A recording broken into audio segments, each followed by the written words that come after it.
Good evening. I would like to call to order the regular meeting noticed for today.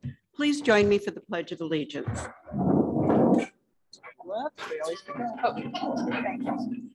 I pledge allegiance to the flag of the United States of America and to the republic for which it stands, one nation, under God, indivisible, with liberty and justice for all. May we have the roll call, please? Councilmember Wong. Here. Councilmember Shepherd Rami. Here. Councilmember Udi. Here. Vice Mayor Talt. Here. Mayor Jacobowski. Here. The agenda is posted 72 hours prior to each meeting at the following locations: City Hall, the Crowell Public Library, and the Stoneman Building. The agenda is also posted on the city's website. The city welcomes public input. At this time, the public may address the city council on items that are not on the agenda. Pursuant to state law, the city council may not discuss or take action on issues not on the meeting agenda. Please note that all comments are limited to 2 minutes and will be timed by staff. I would now like to ask City Clerk Baker to explain how public comment will work. Thank you, Mayor. For each item on the agenda, there will be time for public comment. We'll accept comments in 3 ways. First, we will take in-person comments for each item. Please fill out a speaker card and turn it to me if you wish to speak on an item. There is a countdown timer to the left of the public microphone to help speakers keep track of the remaining time to speak.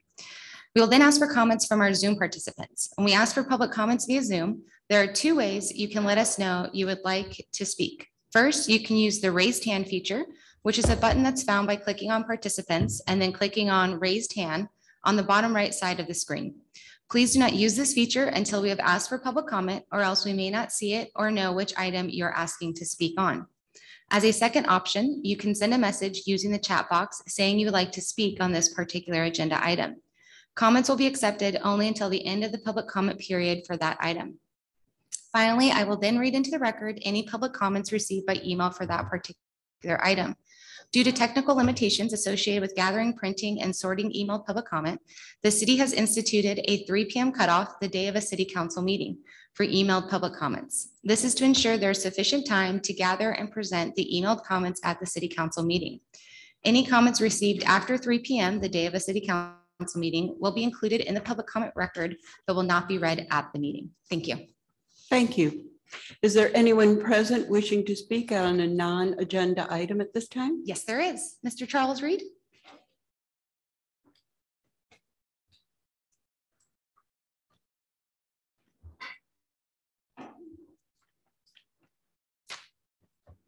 Good evening. Thank you for the opportunity to be here this evening. I'm a 60-year resident of San Marino. I think this is the first time I've ever been to a city council meeting. So I'm not a disgruntled homeowner. I'm very proud and happy to have lived in San Marino for 60 years.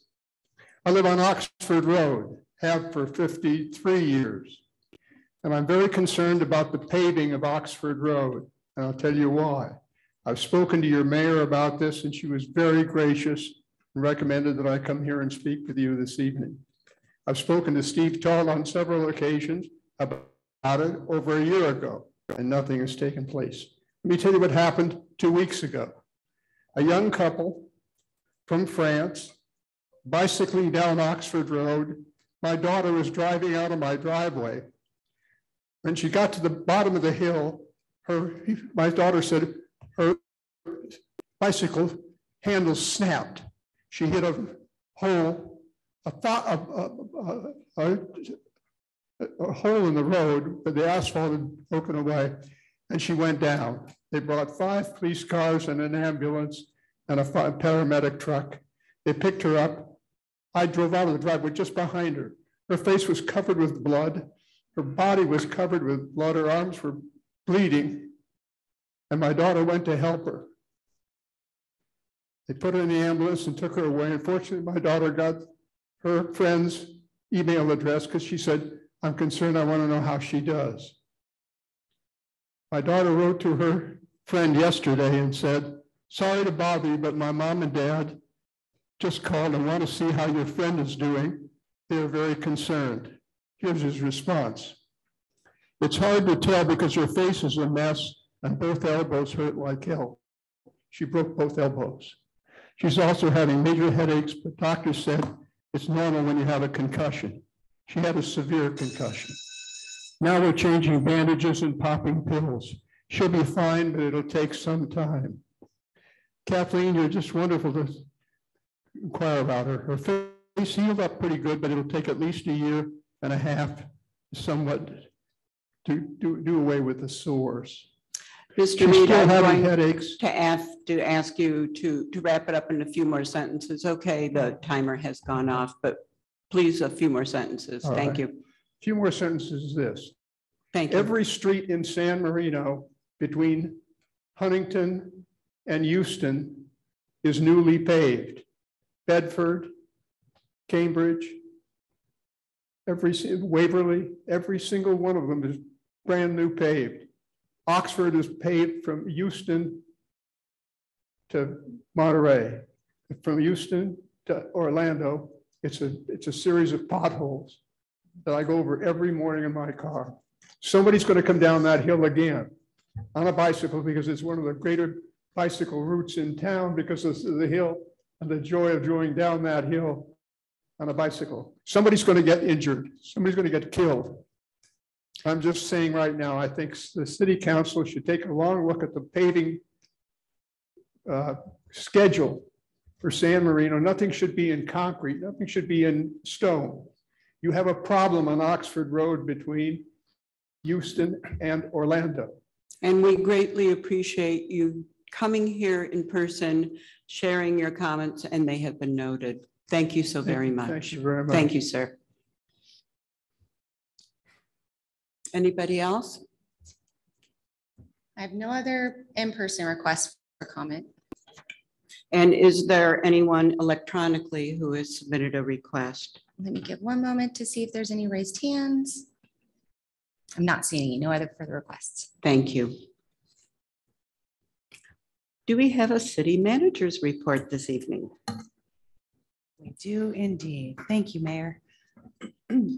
While the presentation is getting ready to go, I will just let you know, you have been informed and we're informing the public as well that we'll be pulling item 8 from your consent calendar tonight. That's related to the California Library Report. We inadvertently did not show that to the Library Board of Trustees first. So that is not what we intended to do. So we pulled it off your agenda tonight and you will see it again after we have a chance to correct that. All right, then getting started here tonight. All right, I just want to do a very quick event recap for 2 things. I'm actually going to start with the bottom first. City Club had its fiesta last night and several executive team members as well as the mayor were in attendance. And it was a lovely, lovely event. I did stay clear of the tequila tasting bar. That was very serious tequila going on over there. It was. That is what I heard. But it was a very lovely event and it was delightful to be there. Although I've attended City Club events for quite some time, I had not yet managed to get to the fiesta.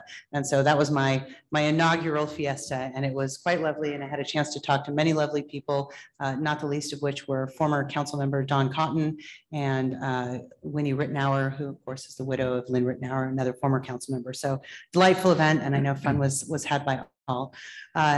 On a more serious business related note, we did have our town hall a couple of nights ago for our June meeting, and that was related to we need you in San Marino. What would you like to do if you're interested in serving as a council member? We do, of course, have a municipal election coming up in November, and we may have some vacant seats. And You do have some vacancies. we do have some vacant seats. I did not think that was my announcement to make here tonight. And so myself, along with City Clerk Baker and Vice Mayor Talt, did a panel presentation on what the responsibilities and roles are of a council member. We got some participation and we hope that many people go to look at the video. We've shown here where it's posted. People can take a look at it. It is posted in English and also in Mandarin, and the slides are in English and in Chinese as well. So hopefully people take a look at that. And then for those of you who live and breathe for our town hall meetings, I do just want to let you know that we will be dark in July because that will be the 4th of July. So probably we'll be there instead. So there'll be no town hall in July.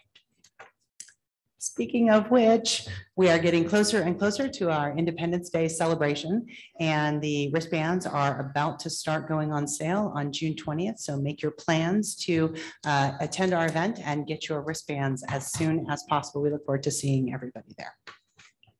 Last but not least, as always, I want to talk about staff, and I feel a bit like a broken record. I think every month I'm here, I'm talking about Public Works. It's just kind of the way that things are going. So I was delighted several weeks ago to receive an email from Dr. Papanastasio, who is one of our longtime residents and is over at Caltech.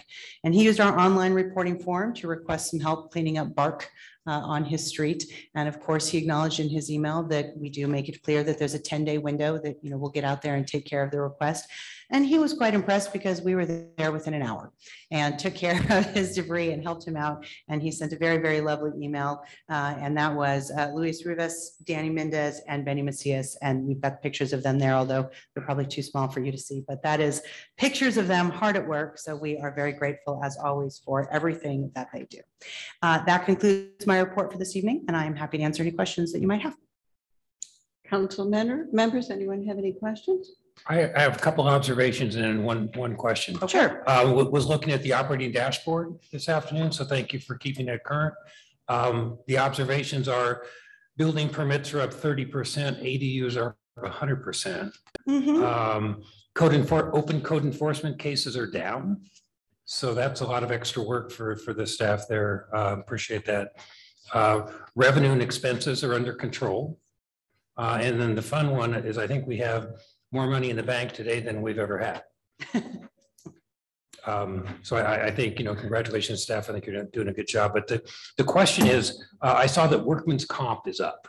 And workman's comp is usually a signal of safety and unquality and gets to be pretty expensive. So can you answer that question?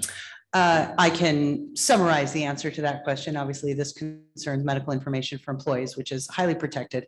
But I would say we do have some new longer-ish term workers' comp cases that have popped up in the police department. So we do have a couple of officers that are out and getting those matters taken care of. Okay, thank you. So it's not accidents in public works. It's kind of No. front line sworn off. Okay, Yes. Thank you. Anyone else have any questions? Thank you. And thank you, Dr. Marlowe. Each part that you offered was very interesting and helpful, and we're glad for the town hall, and Park and Public Works is indeed awesome, as are many of our employees. So thank you again. Thank you. Do I have a motion and a second to waive further readings? So moved. Thank you. Second? Second. Thank you. Roll call, please. Councilmember Wong, Yes. Councilmember Shepherd Rami, Yes. Councilmember Udi, Yes. Vice Mayor Talt, Yes. Mayor Jacobowski. Yes. Motion Thank you. passes. Okay, we're moving on to the first item of new business, and may we have a presentation from Dr. Marlowe about a donation from the Huntington Library. You sure can, Mayor. Thank you. Tonight, as I get to do every year, I am delighted and appreciative to acknowledge a gift from Huntington of $100,000. They have given us a $100,000 donation every year annually for quite a long period, longer than I've been here. There were a couple of years that the donation was $150,000 because there was one year that it fell through the cracks. So that 150 caught us back up to the annual 100,000 per year. We have received it again. I had the check in my hands for a moment, and then I dutifully passed it over to Finance Director Chung, which is where it belongs, and he will take good care of it. So Randy Shulman is here from the Huntington. I'm sure would like to say a few words to you, but we are delighted to accept that. And then at the conclusion of that, we are recommending that you accept the donation of $100,000 from the Huntington Library, Art Museum, and Botanical Gardens. Authorize the Finance Director to receive the donation in the Capital Projects Fund and amend the fiscal year 21-22 revenue budget to recognize revenue of $100,000 in the Capital Projects Fund, which is account number 394-00-3601-0000. And Mayor, I'm happy to turn it over to you, and if you'd like to invite Randy up, at your pleasure. Thank you. And anticipation of our acceptance of the donation, are there any pre-acceptance questions from council members or anything that, thank you. Okay, and with that, I would Oh, I be. do. Yes, please. I didn't know if you were calling us now. I know that as a council member, we received public comments or comments about the arrangement with the Huntington as emails. And I think city manager even received it from community members, but I didn't see the public comment listed that we received by email. I think you replied to the person, if I recall online, that has to do with this agenda item. So I was trying to figure out when a public comments, I know Christina Baker it spends a lot of time putting those together and sharing those with us as they come in. But I had a concern about the one that came in last week, and I was trying to figure out when it meets a standard. Is the public need to address a particular agenda item in order for it to be included, or what the requirements are to make it a public comment and get it to Christina so that all the public is aware of what the community concerns are? Sure, it's an excellent question. It's one that we try to answer regularly. And the reason that we try to answer it regularly is many of the residents in town email the five of you without emailing myself or the city clerk. And sometimes residents know you so well that they email you at your private email addresses and not even your city email addresses. This email did not come to me directly. It also did not come to the city clerk, and it was not framed as a public comment on an agenda item. It was framed as discussion amongst a group of people. Because we are a small community, it did eventually find its way to me. And so I answered the question that was posed in the initial question. But I think in the end, Mr. City Attorney, I'm actually going to have to shift that question over to you. It didn't read like a public comment. Mr. Montez. Yeah, I think to the extent it relates to an identifiable agenda item, then that would sort of be the trigger. So to the extent that we are receiving, I mean, clearly if it's indicating that that it's relating to a particularly identifiable agenda item, that's a matter that should be available for the public. But in terms of distributing it as a public comment specifically to the council, I think then it needs to have some information to indicate that they're pertaining to a particular agenda item. Right. So, okay, just so I'm clear. So discussing what is in information that's in the agenda item would not be adequate, because there was very specific factual discussion about how much we were receiving this year versus years in the past. And I know you've explained it. City manager just went over, and it's in the report, or she explained it a couple times, both to the person and to people interested. But I just thought that it was pretty specific, and yet it has not been published. Yeah. So again, I apologize. I'm not familiar with the particular email that you're talking about, but I can certainly circle back with city staff to maybe review that, and then on a go forward basis, provide a little bit more direction in terms of what we should be including as comments to be distributed to the council as a public comment. All right, that's all. Then I will just ask for help next time if it comes into us, all five of us, and then getting it to you somehow, that then clarification from the city attorney, because I'd like the public to be aware of what we're all receiving, because that also helps our community discussion and understand also your explanation of perhaps some of the things that were done. The whole thing was enlightening. Absolutely. That would be great. And if the five of you are sent an email and you can see that I'm not on it or City Clerk Baker is not on it, if you would forward it to us, I mean, it was just ended up being coincidence that I saw this email. So if you can keep us informed, we can keep him informed, and then we can be sure that the public is informed. Thank you. And with that, any other council members have questions about the presentation before we go forward? Seeing none, do we have anyone wishing to speak on this item?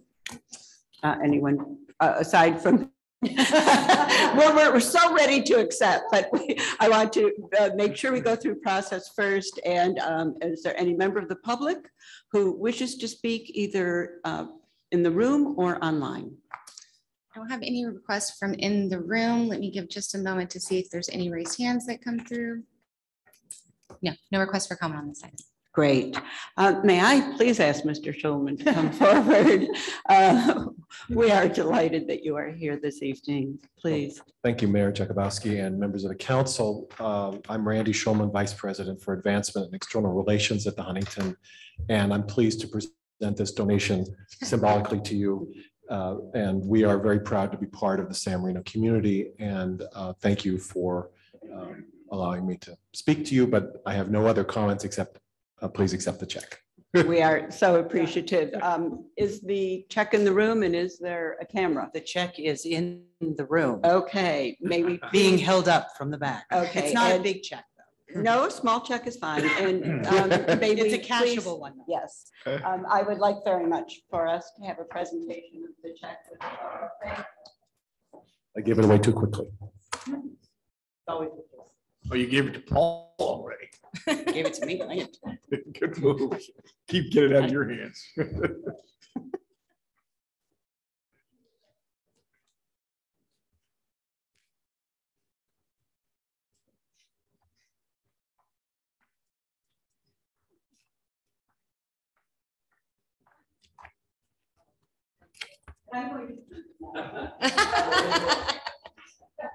Thank you, Randy.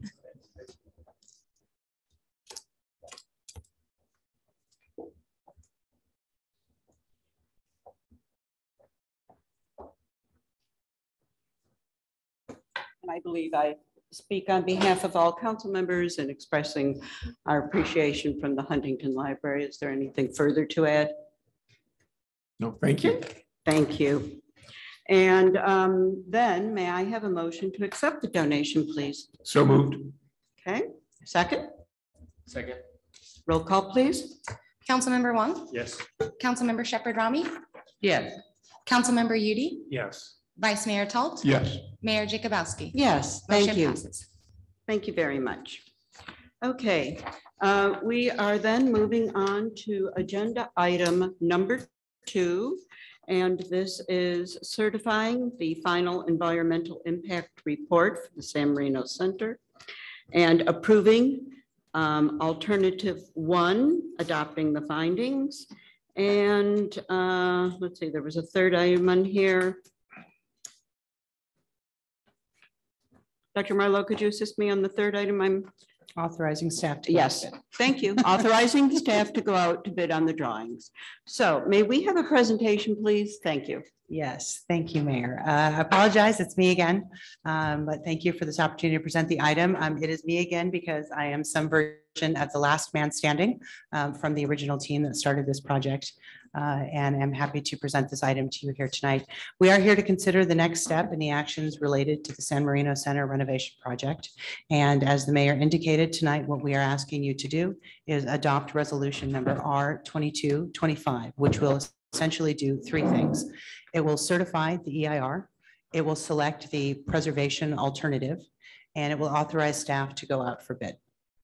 We have a long history on this project, so I will not spend too much time on this with you.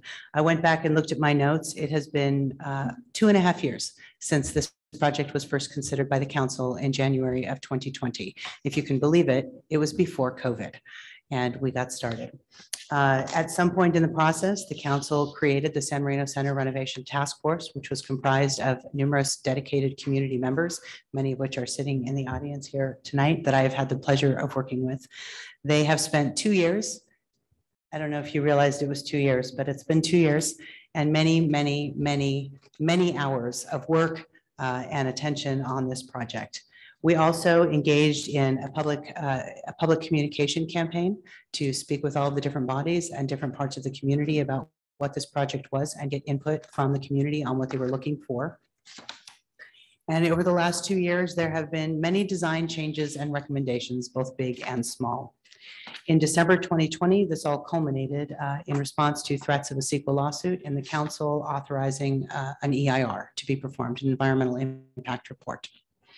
The scoping session for that EIR occurred in January of 2022, about 5 months ago. And the major finding at that point was the suggestion that our desired Spanish style would have significant environmental impacts. As a result of that, the council directed with staff, with task force support, a preservation alternative be developed. And that would be to remodel it in the mid-century modern ish style that it is now. We also directed Crane Architectural Group with assistance again from the task force and a historic preservation specialist to design a project that would have no significant environmental impact. The overall conclusion of the EIR and our historic preservation specialist, who is with us via Zoom tonight, is that the preservation alternative project is legally compliant in all areas. If you have specific questions about CEQA and the or the EIR report, I'm happy to divert that over to City Attorney Joe Montez, who has support from his firm CEQA specialist, Steve Olivas, who's available via Zoom as well, should Joe need him. Beyond that, design changes are completely at the discretion of the council, although the task force, of course, has worked extremely long and hard to get to this design, and I think is very proud of what it looks like at this point. Again, tonight's action is to adopt resolution number R2225, which does those three things that I mentioned earlier, certifies the EIR, selects the preservation alternative, and authorizes staff to go out to bid. If we conclude tonight with a favorable outcome, then the next steps would be to send the project out to bid, and staff, as you know, has already pre-qualified 6 bidders. So those 6 would be included, which helps the process move a little bit faster. Staff will also release an RFP for construction management services, as we've discussed with you previously.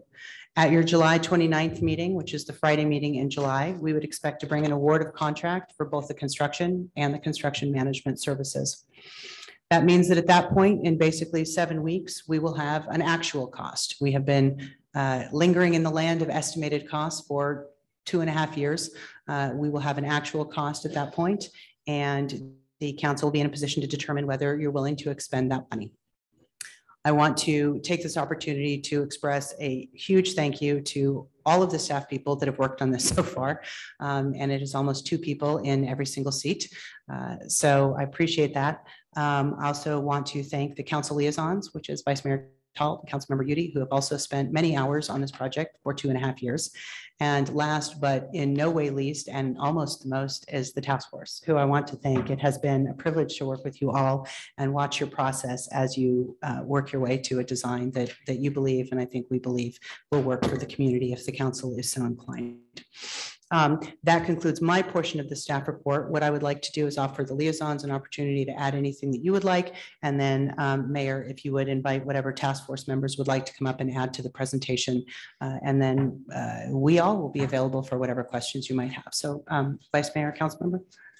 I would just again like to thank our task force, which having sat through many of those meetings while sitting in my office on Zoom, I must admit, I really appreciate the detail that they have gone into and the open and respectful discussion they've had with discussing every single design and potential design element, taking into consideration all the factors based upon our community needs. And I truly, truly appreciate it. Thank you. Councilman. Yeah, I kind of echo that. This task force was a pretty special experience because this is obviously a big and important project because this, building could be red tagged if we don't, do the right thing at the right time. And it's taken a long time. And I want to reinforce to my colleagues and to the public with the task force. We had a dozen people. I think it was about a dozen people involved for 2.5 years, probably a dozen meetings. We had on the task force a couple of architects, representatives from the library board, teachers, users, neighbors, businessmen, involved. And there were obviously differences of opinion when different considerations were coming up. But as Vice Mayor Talt said, the differences of opinions were discussed openly and respectfully. And I think we arrived at, a great product. And on any projects like this, when you're trying to satisfy everybody, what was it? Abe Lincoln said, you can't satisfy all the people all the time.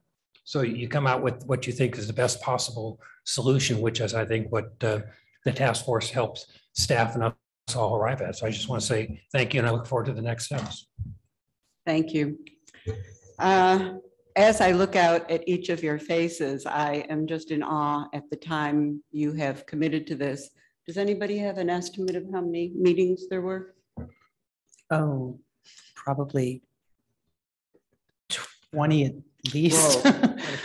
They were at least 2 hours, and they looked at shades of beige paint. And so you folks know this project much, much better than at least I and perhaps others on council do. Since you are here, we would like to take the time to offer to you each any comments or reflections that you would like to share with us. And we will take as long as it takes. So please feel free to step forward. And I should say it's a public comment, but we would like each of you to be able to come in the allotted time given to you. And if you would again share your names, that would be delightful. Thank you so much.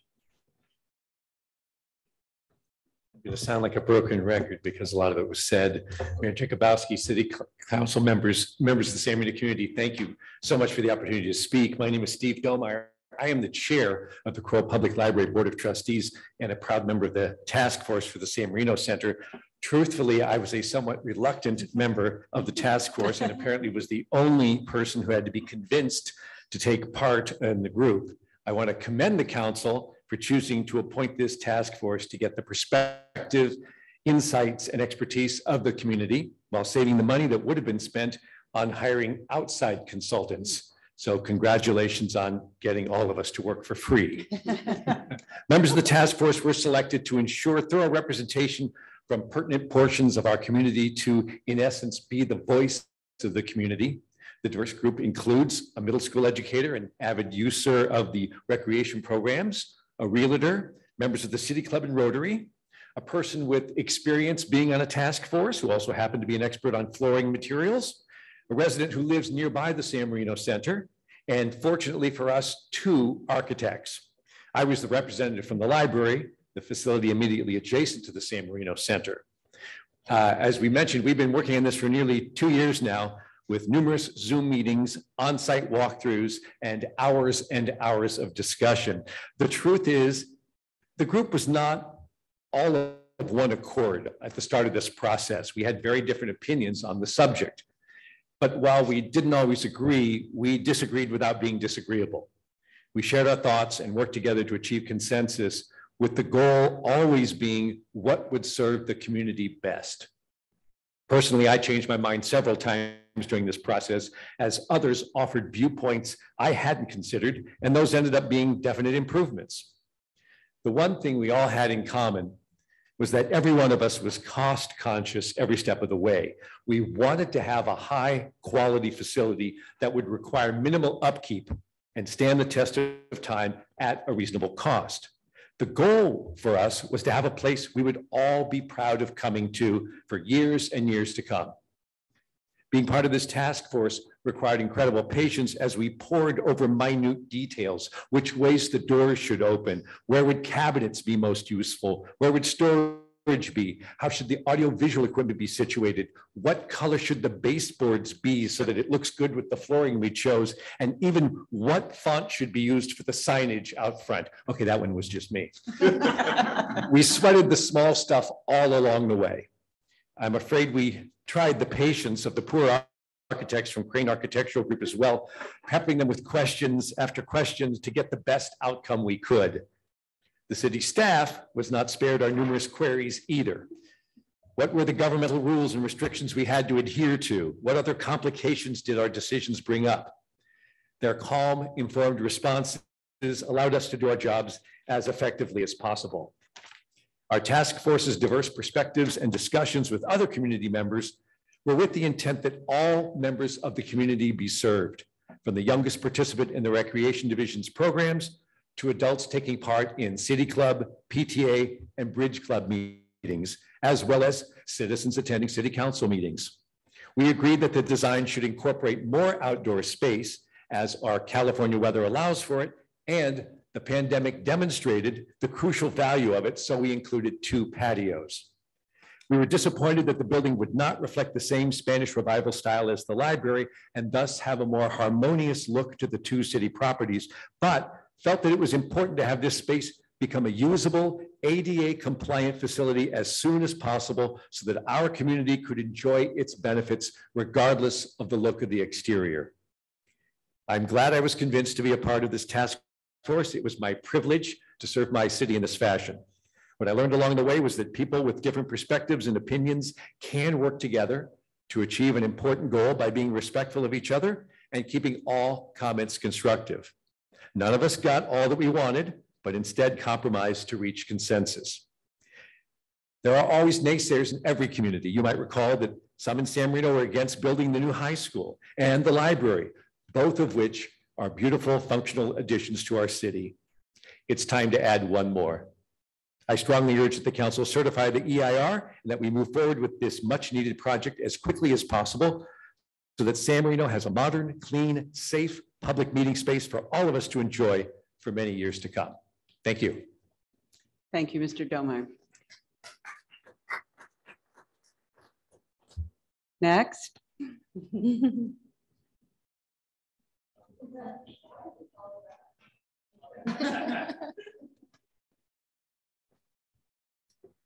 Good evening, Mayor Jackie Bowski, Vice Mayor Talt, council members Romy Shepherd, Romy, Edie and Wong. My name is John Chow. I'm a 25-year resident of San Marino and also a member of the task force. All I can say as far as what Mr. Dormeyer just said is ditto. But actually, I would like to take a little bit different approach. And that is, I've also served on the ad hoc long-term financial planning committee. And so from a financial standpoint, I would like to say that the city is in a strong position to undertake this project financially because it is one that is important to the community. And it is the only community space that is available in San Marino. So in other words, if this space was not available, where would the city council and other city organizations go as an alternative? And really there isn't any. I've also been a member of the Blue Ribbon Committee for the Recreation Department. And we've had a lot of discussion about the importance of the Recreation Department as far as the community is concerned, activities and programs. And again, where would that take place if we did not have a community center? And so the fact that I'm on the task force is just a continuation of the work that I've done previously. And I like to say that, yes, we did have some very, we did cover a lot of different bases when it came to the San Marino Center and what we would like to see it become. And the bottom line is this, it's right in the center of the city. It's on Huntington Drive. If nothing is done, as Councilmember Udi mentioned, it might get red tagged, fence might be put around it, and then what happens then? The cost of renovating this facility is not going to go down. If anything, it's probably going to go up. It's a historic facility, which means that the city is not really going to be able to sell it. It's not going to be able to tear it down. And so we talked about, are there any alternatives? And there really isn't any good alternatives. And so what I'd like to say is we need to bite bullet, move forward with this project so that we can turn the city, the San Marino City Center back to the community for them to enjoy. Thank you very much. Thank you so much, Mr. Cho.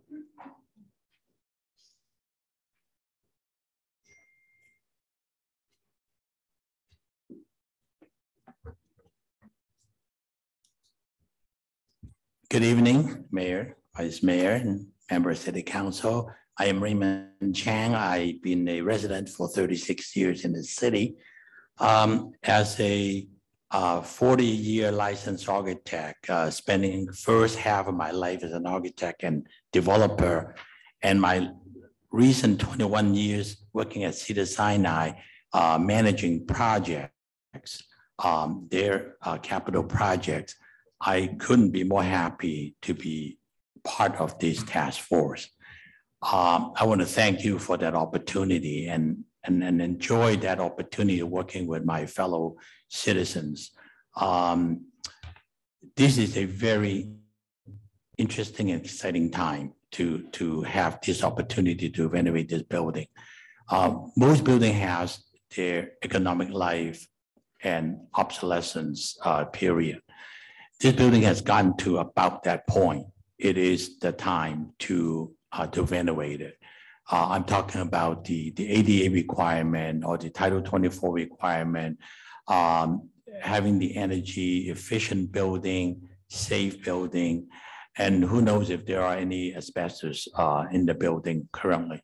So going through this one step of completely renovating the project, it will bring a new life for this particular building.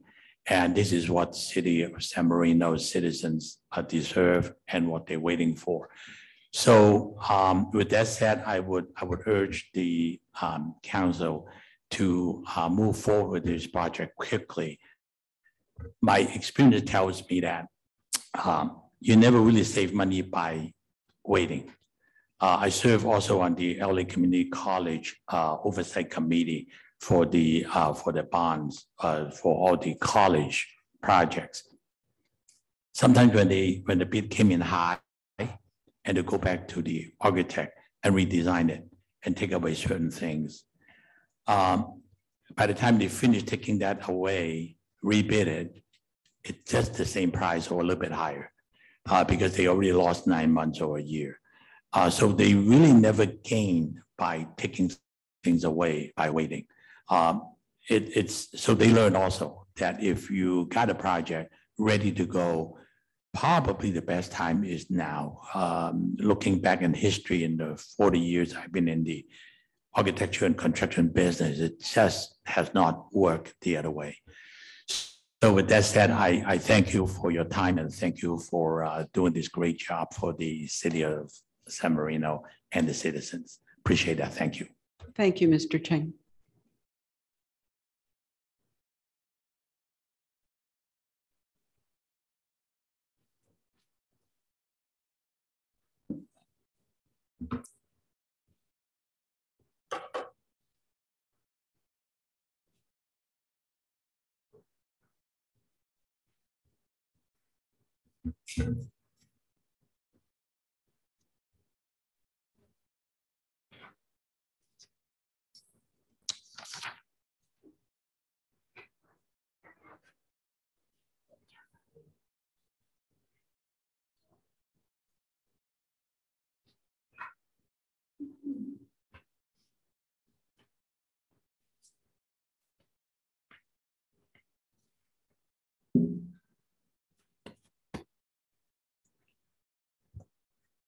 I'm Al Bogue. I've lived in the city since 1975. And I'm a neighbor. I live about a block and a half away. It's been a privilege to serve on this task force. It's been a learning experience. It's been a wonderful way to meet other people who love the city and who want to see this facility brought up to the level where it can provide the quality of service that our citizens deserve. Reiterating a couple of things, we didn't always agree on everything, but we worked hard together to come up with a recommendation you have in front of you to make the changes, now. We're going to restore a building that's historical. It's going to take new life, but in an old format. The outside will return to the appearance that it had 50 plus years ago. And the additions that will be made to screen off patios and connect the building to the library will be freestanding, and they will not take away from the historical nature of the building. The interior will come to life again. We'll have plumbing that works. We'll have electrical systems that are reliable. We'll have HVAC that serves reliably. And most importantly, the facility will take on a new role with the recreation department. We'll have a place where our citizens can come in the middle of town to meet with recreation staff. We'll have access to meeting rooms. We'll have access to rooms and areas for classes to take place, for groups to meet. We'll even have extra sinks where people can wash their hands after taking part in recreational activities. It's time And I know you want it to come to pass now as well. So I just thank you on behalf of those of us on the task force for the opportunity to serve you and to serve the community, and echo the unanimous agreement among the members of the task force to recommend that you approve the resolution, accept the EIR, accept the alternative number 1, the historic preservation, and instruct staff to ask for bids. Thank you so much. Thank you, Mr. Bowe. Take me a minute to get out of here. Oh, and by the way, I'm the guy that picked the Cove base. So if you don't like it, you'll know who to go after. Well, thank you for that distinction.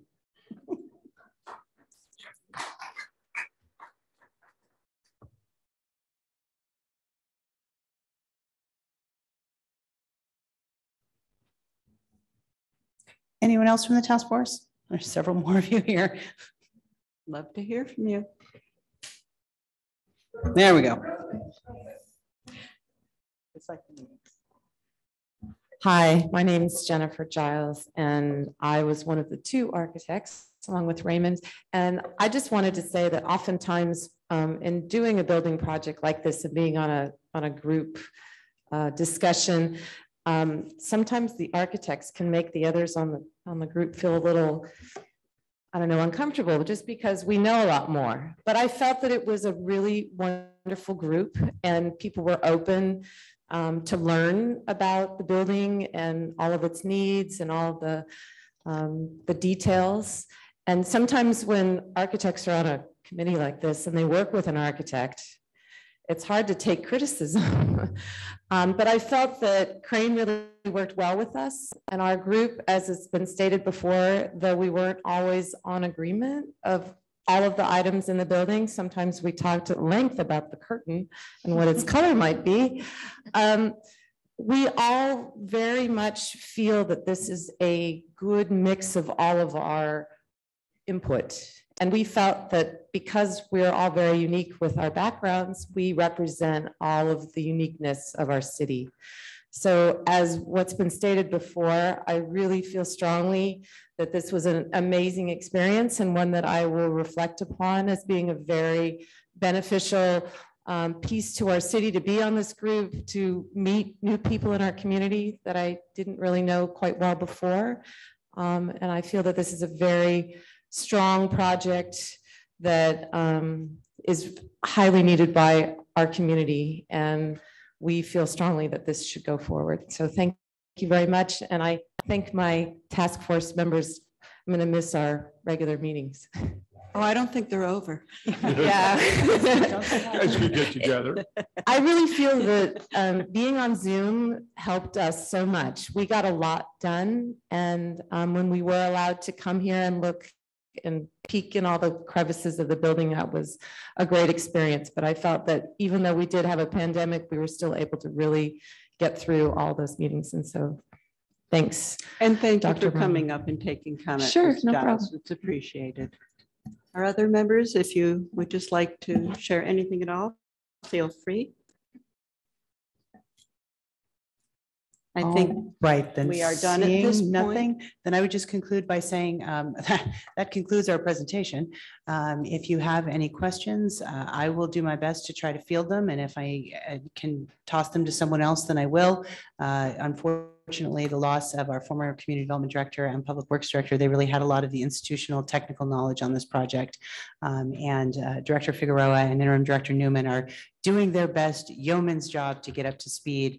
But I think that I will try to answer whatever you can. And if you need subject matter experts, our architect, Rick Crane, is on Zoom and available for you. Our historic preservation specialist, Kelly Sutherland McLeod, is also available on Zoom for you.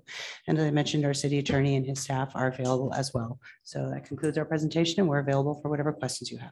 And I'm sure my colleagues also greatly appreciate the resource persons available to us. Maybe start with Councilwoman Shepherd Romey, please. Sure. Thank you, Mayor. about questions, I had some questions and forgive me, I thank everybody for being involved, but not being involved and only seeing this, seeing this most recent iteration a couple days ago. I do have some concerns and questions that I'm hoping to get answers to tonight, that some are specific and some are very general. The first, just general question, little small point. There is an upstairs area that's sometimes used, a room upstairs for sleeping or an apartment. I don't know what was originally a caretaker space. And I just don't see, or maybe I'm not finding a page that deals with the second floor, if you will, or what's going on upstairs. And I don't know, you guys probably know, is it just being eliminated or something, in the re-roofing process and things like that? Just if somebody can answer that for me. Rick, you're probably the best person to answer that question. Could you weigh in on that? My memory is probably flawed. It Was originally a projection room. Now it's going to be storage, I believe. yeah, it's on the plans. I don't know if it's page A-1.2. I'm sorry, 80. 8A as an apple -1.2 on the right-hand corner discusses the attic space. And yes, I think that would be helpful also to hear from Mr. Crane. Thank you, Vice Mayor. I guess I don't know where that is in our book. Am I? It's the insert that's in your packet. Are you looking at the enlargement, Vice larger Mayor? insert. In your outer pocket, there should be some larger drawings. Councilmember? What page is that on the agenda? So I just got this last night. Page so I 274. 74. 1.2. Lower right-hand corner. Oh, attic Yeah. space. And Mr. Crane, can you fill us in a little more on that, please? I can, yeah. Originally, that was a projection room, and the intent is that gets utilized for equipment, i.e. IT, electronic stuff that doesn't need to be serviced very often, and some mechanical equipment as well. And that's the intent of that space, to be modified from the projection room. Okay, so this, just for discussion purposes, so that it is not changing in size, it's changing in use. I was going to ask the same question. So is that? Yeah, the size is the same. The size is the same, and it's just changing in use, yeah. Okay, thank you. My second question is a broader question, because a lot of the community concerns and my own concerns have to do with traffic and parking. And did we, in this most recent version, the draft in EIR, I realized that before the consultants suggested that those two things were not significant. So was anything done other than in those two subject areas, other than rely on what the prior consultant said? You're speaking about parking? And traffic. And traffic. The EIR consultants went through the report and did not determine a significant impact. Parking is, as I have learned, not technically an EIR CEQA issue. We did look into parking anyway. We did provide some responses to some of the comments we received, including yours, in the staff report. The parking for ADA spaces specifically is per code. And so that is the result of the EIR. Yeah, and also I think with regard to and if you give me a moment, I can find the page reference. 261. Yeah, I believe that the parking study was actually updated in February of this year, based upon comments and concerns that the original parking didn't look, the traffic didn't look at the school activities sufficiently. It just looked at AM and PM traffic. And so it was updated to look at afternoon school pickup and drop off, as well as afternoon athletic activities. And the conclusions did not change. Okay, I don't see it on 261. This has to do. 261, 262. They're going to Right, these conduct are a the future mitigation parking study. measures. No, yeah, there is a table in here. Let me find the table Okay. for you. Because I don't know that that is correct when city manager says that parking is not a environmental concern that people take up in a CEQA analysis. Because I could quote you the case that actually controls in this area. And the very issue at stake in Old City Association versus City Council of Sacramento, 1991 Supreme Court case, is the mitigation measures about reducing parking impacts from expansion of a convention center. So this is explicitly a CEQA concern. That's why we're doing it. I could give you the code. It's a CalApp. I'm sorry. You want the case? What is it? Sure. 229 CalApp 3rd 1011.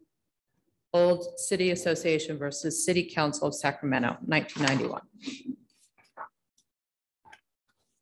Okay. Anyway, so I thought that one of the concerns about the traffic circulation review, and I found page 206, Appendix C, but there's nothing there. And so maybe it's somewhere else. So I'm just, like I said, I looked at this online and then got a hard copy thanks to Christina, our city clerk, I should refer you, City Clerk Baker, last night on my return. And I was specifically concerned because previously the traffic study that was reviewed by our first consultant relied on the Ateris report, which council remanded back for further work by Ateris because it was clearly inadequate in a number of things. So those were the numbers that were, and the information, data, if you will, that was relied upon the first time around. So I guess I don't know what's been included in here. Because there was nothing, I'm looking at page 206, and that's where Appendix E, which is a traffic circulation review, and I don't know, there's nothing after it. It just goes to Appendix F. You know, so that's why I'm bringing it up. I don't know what's supposed to be there and if it's something we haven't seen before or if it was what was before us, which the council had concerns originally on the Ateris report, and that is what provided the information for the traffic study that was relied upon. So we haven't accepted that Ateris information. Right, and the traffic impact study was updated February 23rd, 2022. Let me pull it up. It is on the city website. So let me try to pull it up and I'll see if that's where that chart is. Okay, and if there were any changes, I just don't see anything here. Okay. Thank you. The other question I have, I'm sorry, it's probably going to be referred to you again, City Attorney, has to do with the mitigation measures for the parking. And just so I understand, they're the same, nothing has changed there, that they're the same. What I get from all of these, and this is part of there in a couple of places in the draft report, but they have to do with setting up a shared event calendar with the school district to manage the shared parking arrangement that we have existing, to do an additional public study in the future after occupancy in a year, and to encourage, number 4, encourage other transportation to the location. But we know biking and walking or running is really going to be a problem during school times. And also, the only potential mitigation measure that's mentioned is adding spaces in front of the San Marino Center, like those that are in front of the library, meaning, you know, cut into the front yard and doing the removing, I don't know what, the streetscape and the sidewalk, as well as part of the front ground and the trees to put in diagonal parking, because this building is, I believe, and the committee can tell me, is closer to the street than the library is anyway. So it will come quite close to the existing structure if that's the mitigation measure that we have to implement. Is that correct? Yes, to the extent it is feasible. It's going to have to be looked at to see if it's feasible in terms of, I mean, there's an oak tree and there's other things that may or may not work there. Right. And the measure has not changed since it was originally appeared before you. I believe you had a similar question for Michael Throne at the time. Right. And so we haven't come up with any other mitigation measures that might be better. Correct. The principal mitigation is the coordination with the school district in terms of events and timing of events. And has another problem about parking is that there was never an inclusion of employee parking for the employees that are actually working here at the building. It was only a calculation based upon users, which is the square foot analysis that tells us how many spaces as well as how many ADA spaces, which I guess is 2. So that has not been changed either. There is no change with respect. Okay. I think those are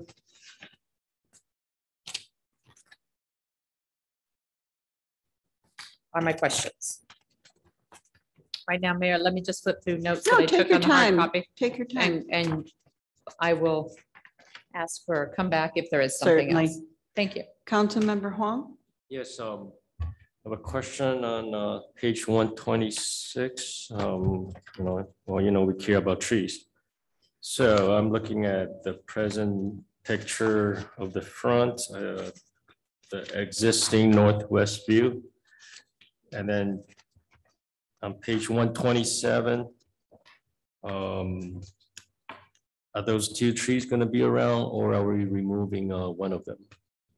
There's actually 3 in front. Actually, the trees are an issue. Okay, by looking at the picture, I see 2. So are we touching those trees at all? Rick, can you respond to that?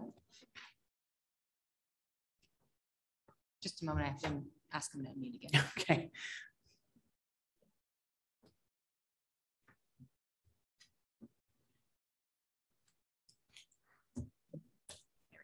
Can you hear me now? Yes. Yeah, I don't know exactly which trees they're talking about. There are some trees that are on the school district property. On page 126. These are the trees that are directly in front of, on the Huntington side of the San Marino Center. Those are the 2 oaks. There's also sycamore in front that's closer to the driveway. Yeah, the sycamore is planned to be removed. The only tree that we're planning to keep are the 2 oak trees. One in the north side of the building and one on the south side of the building. In the front, right? Wait, north and south?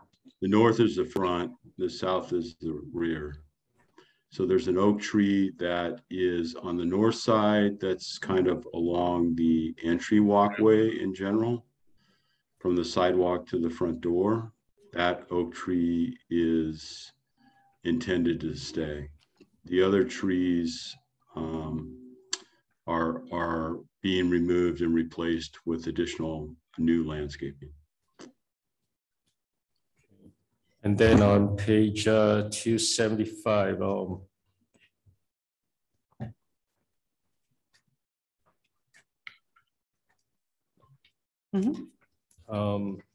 so are we proposing 6 millions or 8 millions? Because on page 275, the total project cost is 8.3 million.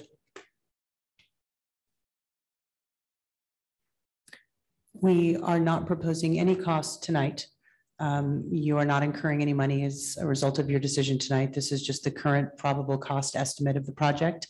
The decision on expenditure will be, if you approve tonight's item, we'll come back to you at July 29th. We'll actually have the bids. It won't be a probable estimate any longer. It'll actually be the number. So this is just the estimate at this point in time, but we really won't know the number until we go out to bid. Okay, so we're not sure if it's 6 or 8, right? Because we started with 4 and now 6 and now 8. And then, the change order still bothers me because we were supposed to remodel the exterior, change it to a Spanish colonial, but now we're going back to what it looks like. And for those 3 change orders, total came out to $300,000. I mean, I hate pointing fingers, but who should be responsible for this?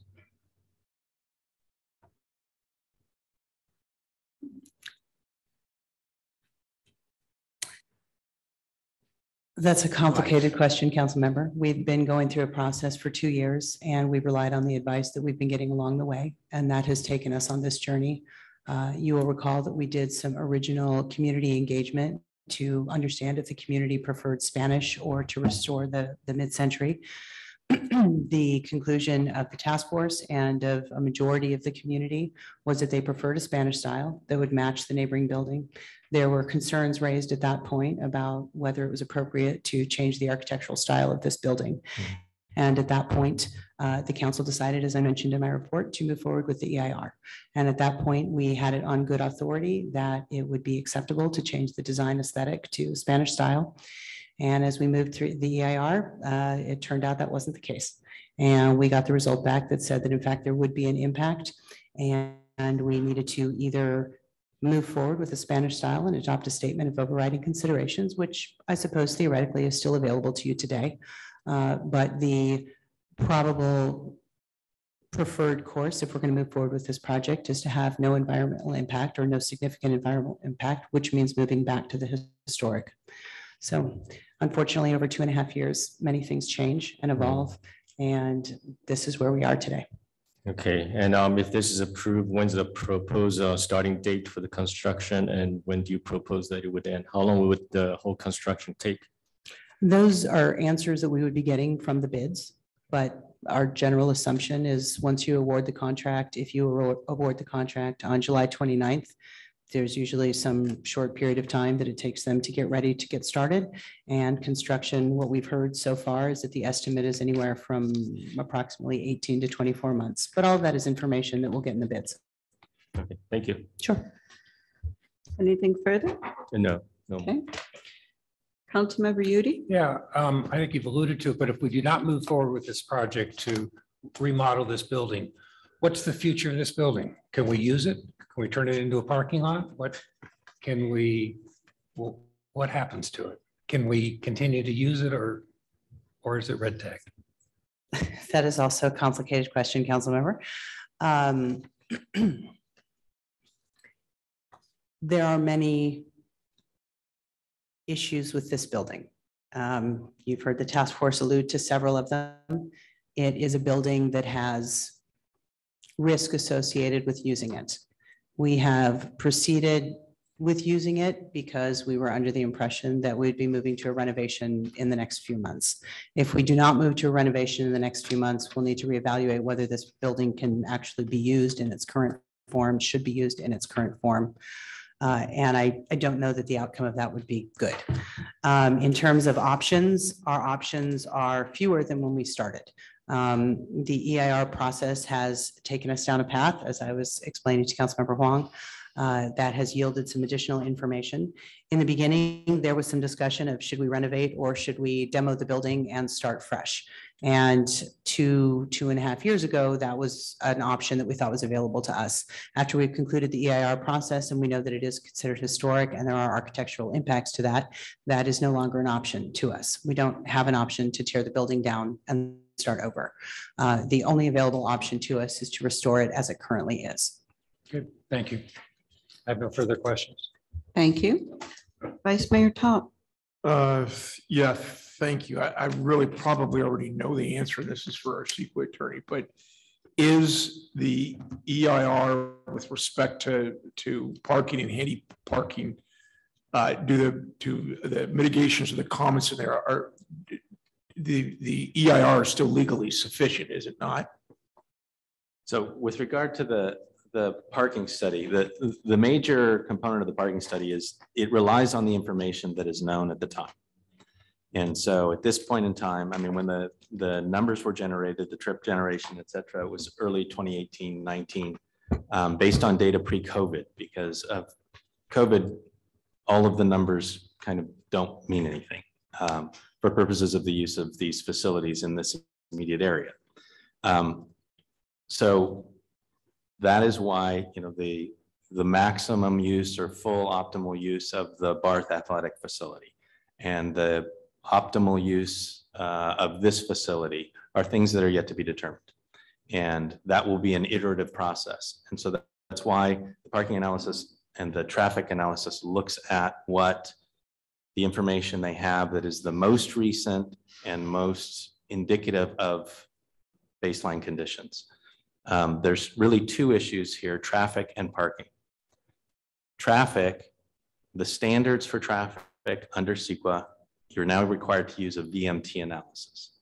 The VMT analysis has certain tests, and some of the tests are just threshold tests. If you meet a certain threshold, you don't even trigger a traffic impact for CEQA purposes. And this project meets one of those screen out criteria. And there's a letter in the record also from Caltrans saying the same thing. So from a traffic standpoint and a CEQA traffic standpoint, there are no impacts created by this project for traffic. The city's general plan also uses LOS criteria or level of service criteria, and that looks at the performance of intersections in the surrounding area.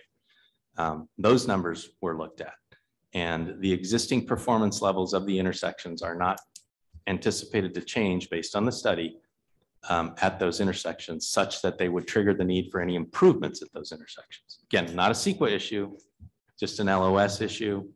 You can't rely on LOS for CEQA anymore, but they looked at that as well. And the study determined that there would not be a degrading in the performance of the surrounding intersections based on this project, such that it triggered the need for any additional improvements. And then the last issue is parking. Parking, when you do an EIR, you start with a checklist, an initial study checklist. That checklist goes through 20 different categories of potential impacts.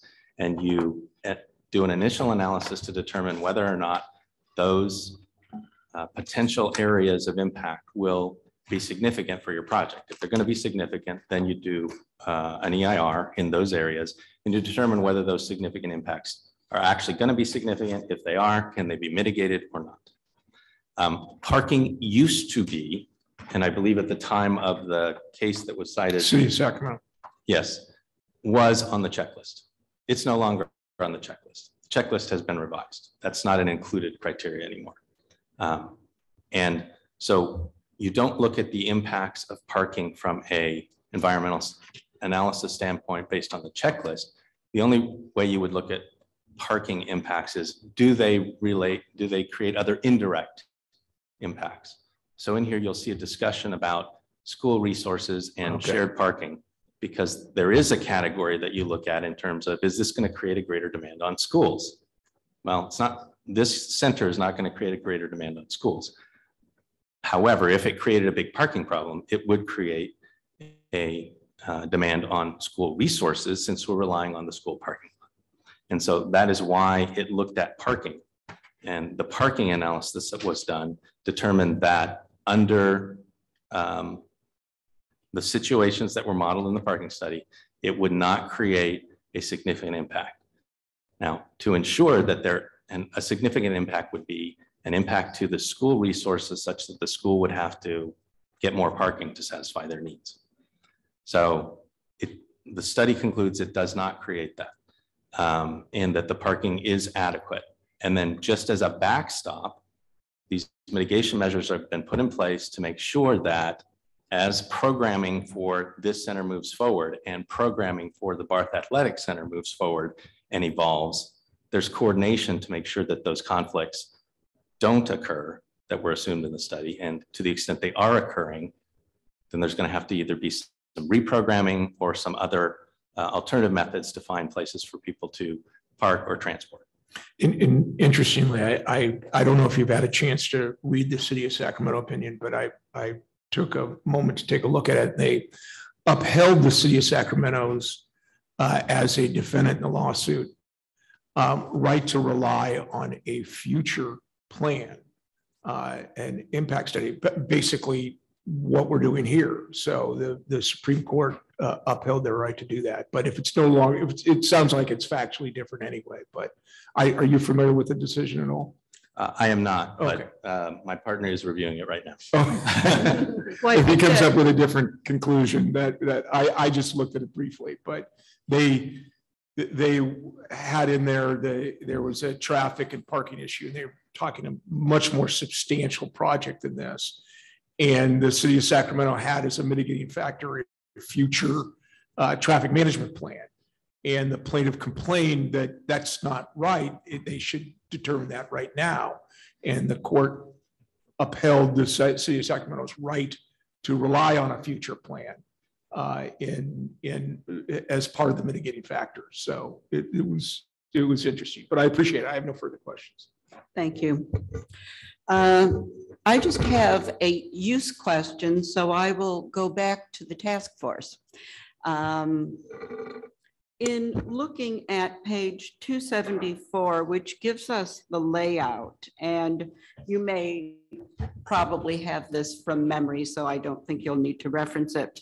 I see the location of the catering kitchen, and my question is, will the food be served only in the 3 multi-purpose rooms, or will the plan for the 2 patios adjacent to the kitchen be such that dining can occur there also?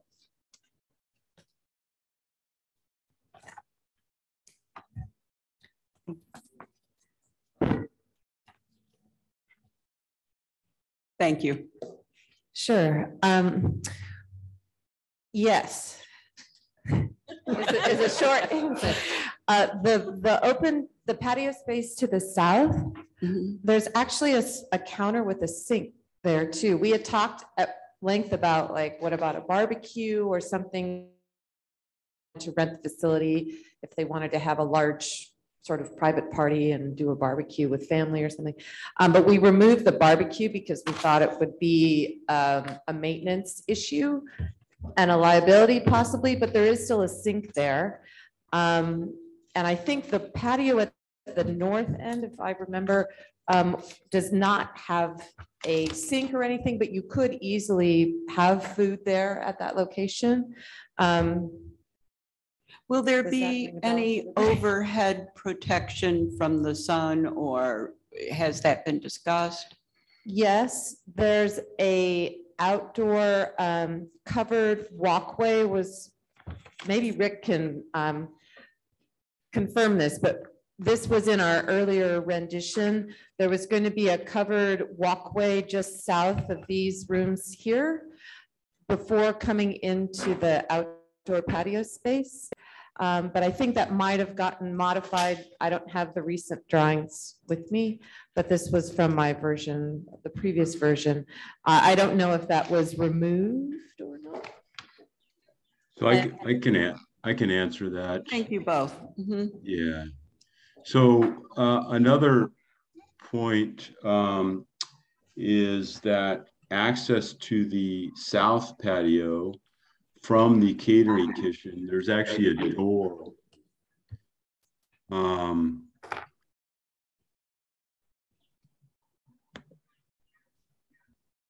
you want me to point it out to you?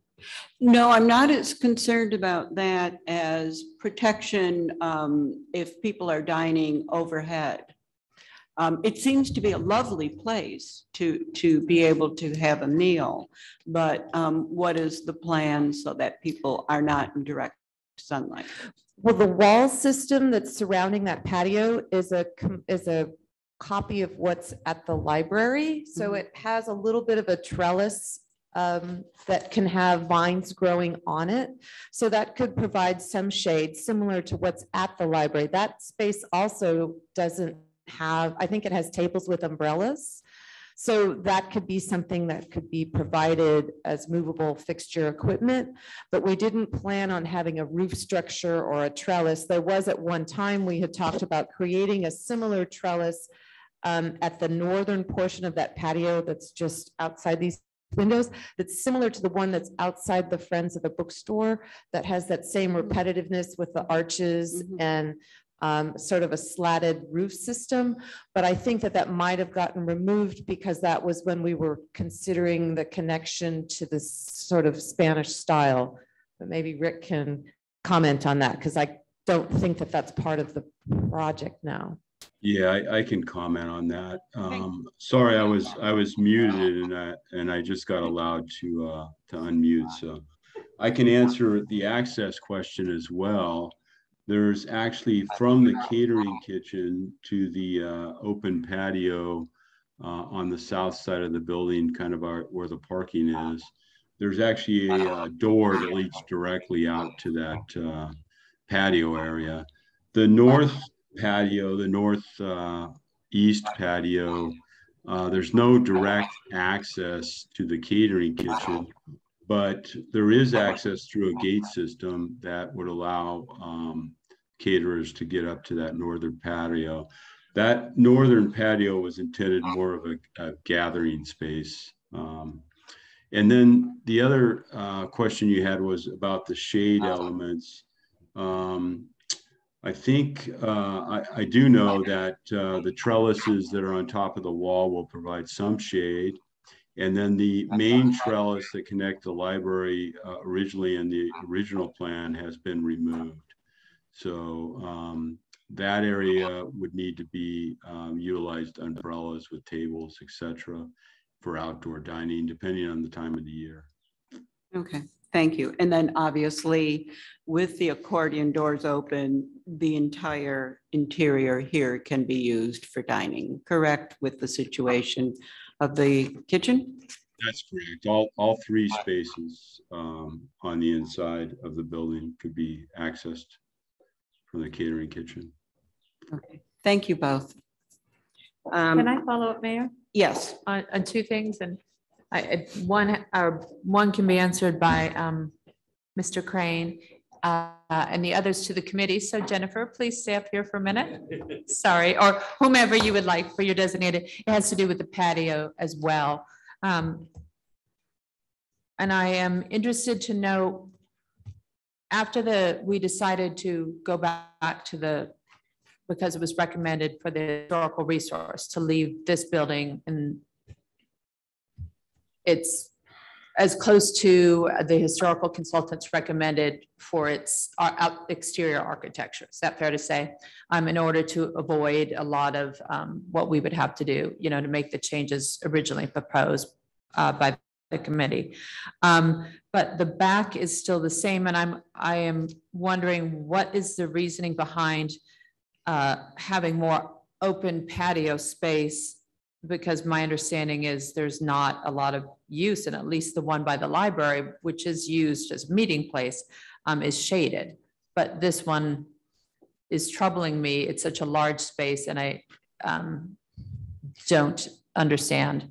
The ground covering obviously was artificial turf. Now that's changed, but it's different than the library. A lot of things are not consistent with the library between the two spaces, and it makes, I think, and without shade or terracing or trees, I'm concerned that it won't be used much. And so it's a lot of wasted space. And for me, that's a parking issue. It goes hand in hand with limited parking. Right.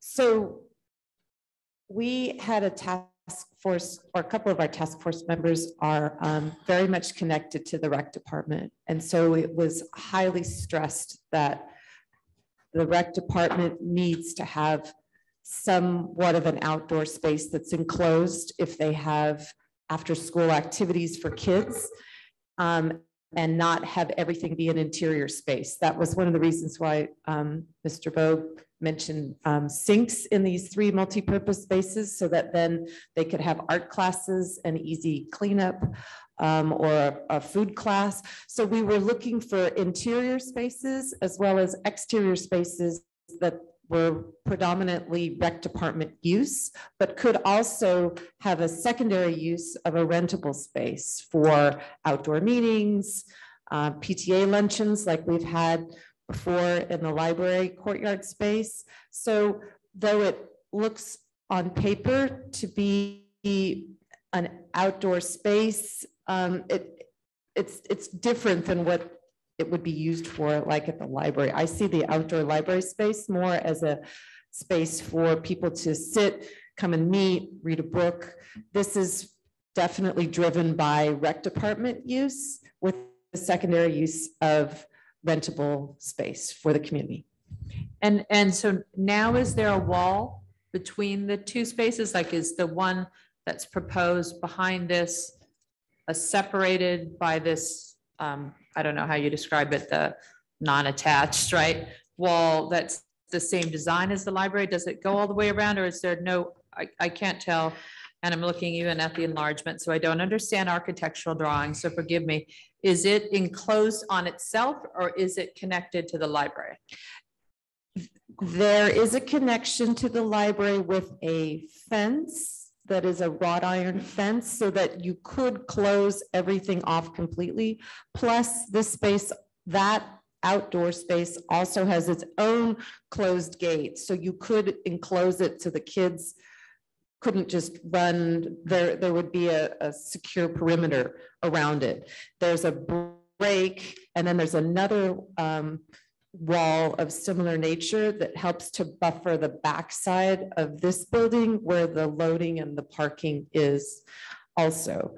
So there, on the site plan, there should be there's a big dash, a little dash, a double. There's three things going on there. That's pretty clear. This.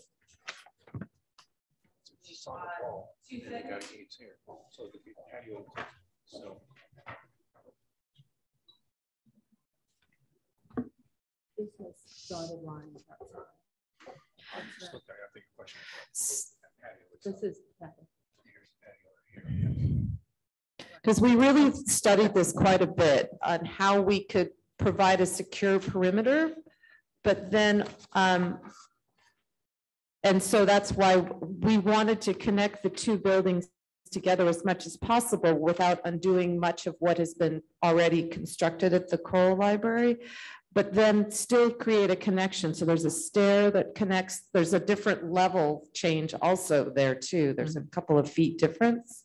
So there's a combination of solid wall with punched squares that match the library, but then also a wrought iron fence. And I think that's also visible in the 3D rendering drawings that Crane's also done as well. And maybe Rick, if you want to comment on that, if I've got that right. Jennifer, you've got that exactly right. And I think that the rendering may be the best graphic to kind of show that to the councilwoman. All right, then I will, okay, so I will look at that. And then the open patio on toward the Huntington Street, and I don't know what the gathering area means. So that one was going to resemble more of what is similar to the library. We thought it would be best to have a decomposed granite surface, whereas the southern patio would have a grass surface. We had proposed synthetic grass because we thought it was maintenance easy for public works, but I guess that's been changed to just regular grass because we saw that more of it as a kid rec department use space. And the one more at the north would be almost like a ante space before going into the fireside room if you wanted to have you know, food and hors d'oeuvres passed if someone were to rent out the fireside room. Or if someone just wanted to come and sit, there's benches that are planned there at that grade change. And it's also going to be more protected by the building from southern exposure. So, and there's also a big oak tree, so there'll be more shade at that location. Yeah, so that it's two different types of uses, two different style of spaces for, and so that was kind of how it came about. Thank you, that's very helpful for me. Sure. And then the last a question I had for Mr. Crane, just to clarify I'm looking at the plans, the enlargement of the plan now, which is page 270 in our packet. And the two oaks that are immediately street adjacent on the north side of the building are located there and both still identified, but you said only one in your concept is remaining. And so I clearly don't see the sycamore along the front remaining. We have a mature sycamore and I don't know whether that is or if that's a small tree represented there, but which of the two oaks and why are they both not remaining? I apologize. There is two oaks in the front that will remain. All right, so only the existing mature sycamore in the front is being removed?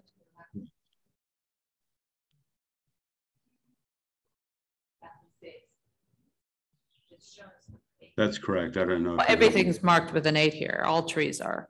So I thought we were keeping them all, but it's not in the right position. And he had said only one tree in the front was remaining. So I'm trying to clarify. The sycamore tree that's the sycamore tree that's on the front, that would be the northwest corner is actually on the school district's property. So that would be remaining. The 2 oak trees on our property would remain in the front.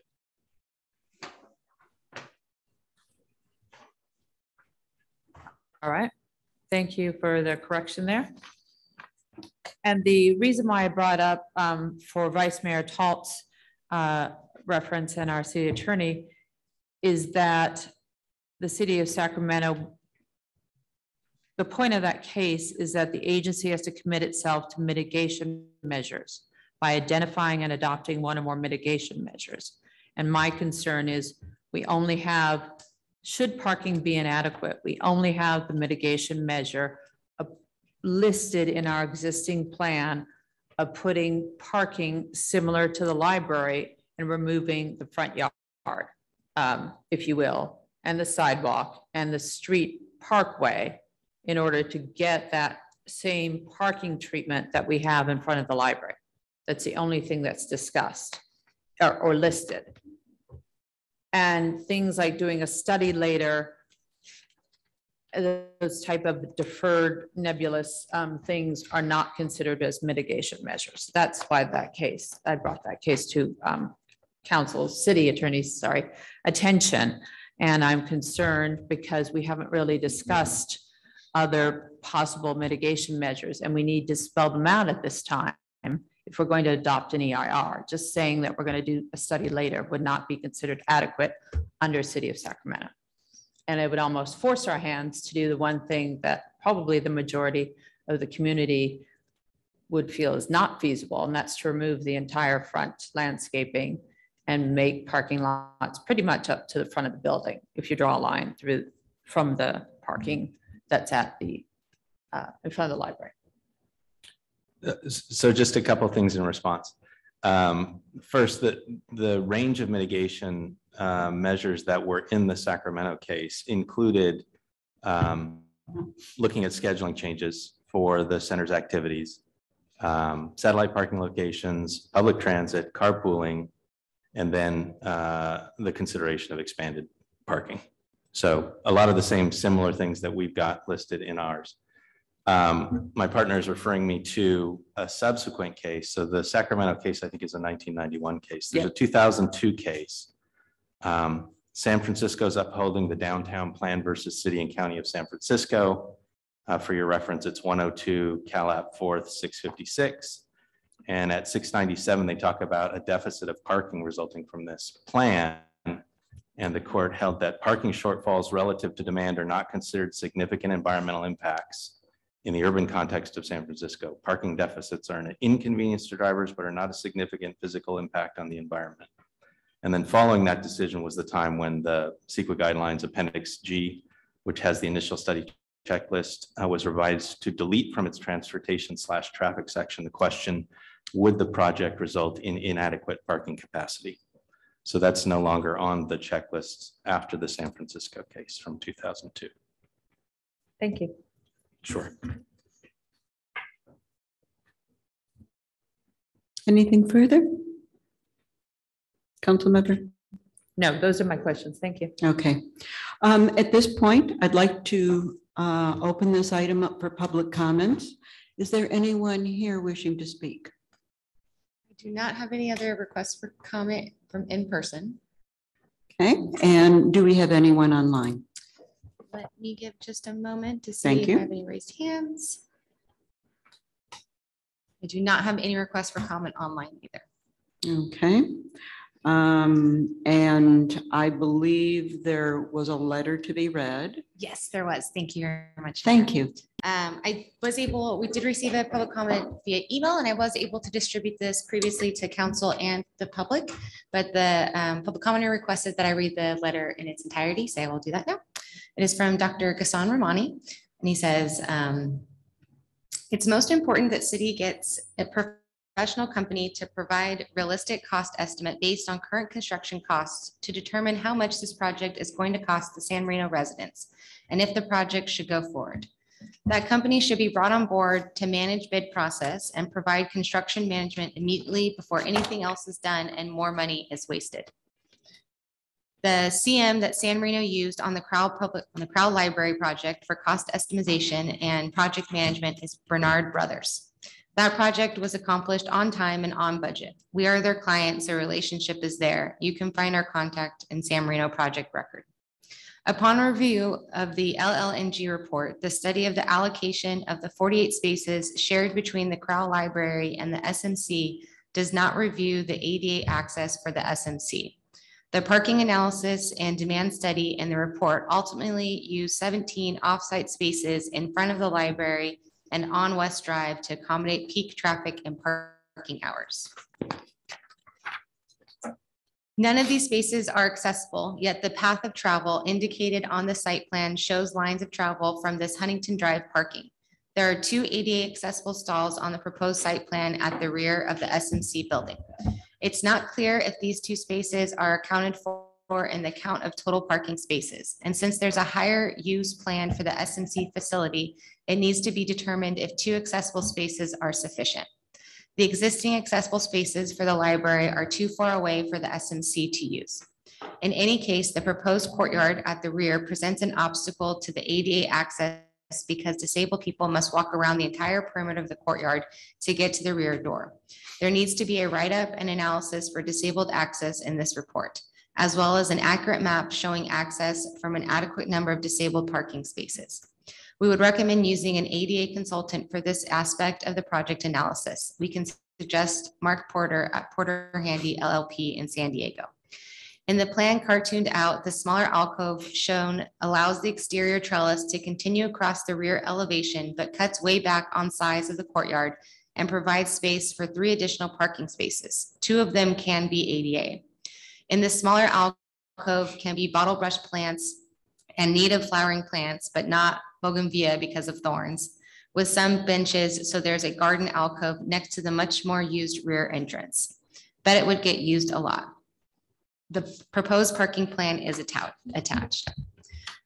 Sincerely, Lori Barlow, Marilyn Peck, Carl Frederick Milkey, MD, Ghassan Rahmani, MD, Miriam Kwan, and Karen Habib.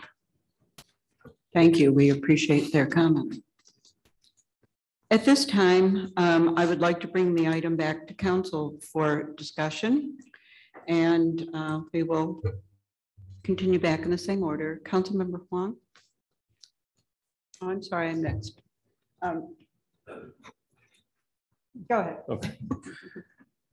Well, I mean, I want to thank the task force, for volunteering your precious time, and I'm sorry you didn't get paid. Hopefully they'll double your pay next time. I agree. I totally agree with you. This building needs to be renovated. I mean, this is old, and I like to see it getting renovated. That's why we agreed to it in the first place. But yeah, it just really bothers me that why they didn't go to EIR. They didn't get an EIR report first, and if they had done that, how much money could we have saved? And I mean, it's not the first time Crane Architectural Group is doing a public sector construction. I don't know why they didn't do that. And now, the architecture fees and the engineer fees, it's just mind-boggling. Bothers me. I mean, eventually, I know this will be built out. Everything will be done. But at this time, I still can get over this obstacle. Thank you. Thank you. Councilmember Shepherd Romey. Thank you, Mayor. First of all, thank you to the committee for meeting so much and spending so much time on this, as well as the council members, council member vice mayor now, that served as well. I know it sounds like a lot of time and a lot of thought went into this, and that is much appreciated and will benefit the community. I shared the sentiments of my fellow council member Wong, and that I also agree that there is no doing nothing. We've never intended to do nothing with this. So that's kind of like a red herring out there that's just argumentative. We are going to improve this building. The question is the extent that we're going to spend and the amount of changes that we're willing to do that are financially feasible. And it's unfortunate that the initial move to go with the Spanish or I don't even think it's Spanish, it's international style, but the look of the library and the architectural features of the library was a delay. And that ended up costing time and money, but also it ended up increasing the cost of the project. And that is purely a result of not going with the original historic and recognizing that we need to keep this plan and just improve the exterior minimally as well as the interior. And I believe that also would be fiscally prudent. So I have concerns that this is going to cost much more, and time is of the essence, but time was of the essence for me 2 years ago when we started this. And then it took a bad direction with the architect, and it took a bad direction with plans, and we're still here. And I think the end result is now going to cost a lot more than it should. And this should be purely about renovation when we have so many other things we're looking at, especially in this city, like the need for a police department that functions, like the need for improvements at City Hall, like the need for better public works building. We're dropping a lot of money and investing in this specific structure in a huge way. And I think that there are infrastructure needs throughout our city that are equally demanding and that more people in the community benefit from. So I have a large concern that this is continuing to go in a direction that I'm not comfortable with because of cost. And I would prefer also a very minimal improvement and to be not wasteful in any way and not removing things or adding things that aren't just necessary to make this functional. And I also respect and want to bring up the needs of the community. We are somewhat tied up in whether parking and transportation should be considered. And I understand that in CEQA, that might not be a requirement, but we all live here and we all are familiar. I think some of the committee members as well live quite close by, as well as the letter writers, the people who spoke at prior meetings and been involved in this. And I even think of Graciela Almanza, who passed away during COVID. And she was quite adamant because she had such a hard time getting here for meetings that we needed more ADA spaces and closer to the doors. And I don't think we've really dealt with that. And I think without doing justice to our community, by considering what our ADA needs are, and not just the minimum required by some state law in Sacramento, but what our community is concerned with. And that's access for people who have physical disabilities or might be injured or with a walker, or just at a certain age in life when they need a quicker route. And I feel that we haven't done that. Whether it's a requirement or not, I'm concerned. We're not changing or adding any ADA, and we're just pushing out the back farther and relocating some spaces, and then also asking people to park along West and Huntington Drive, which is a regular occurrence even right now. You all know, and we pass here at 3 or 2 or 10 a.m. on Saturday for classes, and there's Chinese school. And as we all know, Barth Gym has yet to even be included. So, and my final concern is that we are mentioning in this as a mitigation measure, things that aren't for the parking and for the issues, things that I don't think adequately address that. And there may be a legal challenge because I don't think just saying that we're going to do a study and we're going to watch our calendar of events, is really considered mitigation members as a legal standard. And therefore, we're going to have the fallback of doing something dramatic like the mitigation measure that's listed there, which is removing the front trees and greenery and sidewalk in front of the building.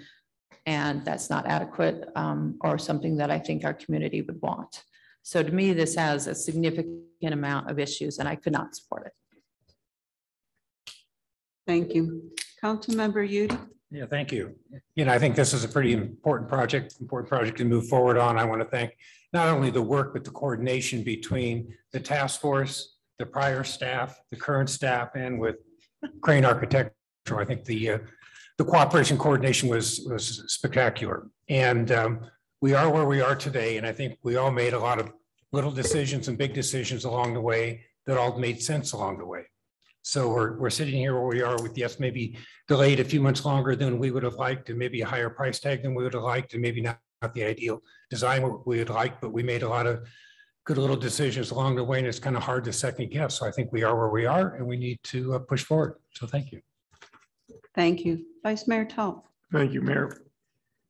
If this building was in one of our neighborhoods next to in the middle of a block, our planning department would consistently have to deal with issues of complaints regarding how it looks, what is being done, and so forth. I believe we need to do much more than just paint it, change the rugs. I think that we need to take the substantial steps that we're desiring to take. And one of the reasons, many of you recall how we jumped through so many loops when it came to deciding whether Stoneman could be renovated for purposes of a recreation center. Boy, we went through meetings and meetings and everybody had suggestions. And in the end, when the price tag came through, it was even more than this. So this time we did it differently. We put together a very diverse group of residents with expertise who came up with a very detailed plan.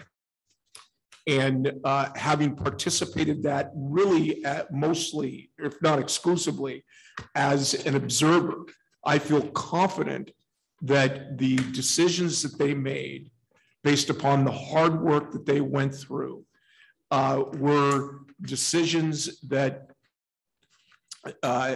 will make for a city of San Marino center that we will be proud of. I know that parking has been raised by Dr. Amani and others. And quite frankly, the mitigation ideas that they're looking at, if necessary, are not based upon any speculation.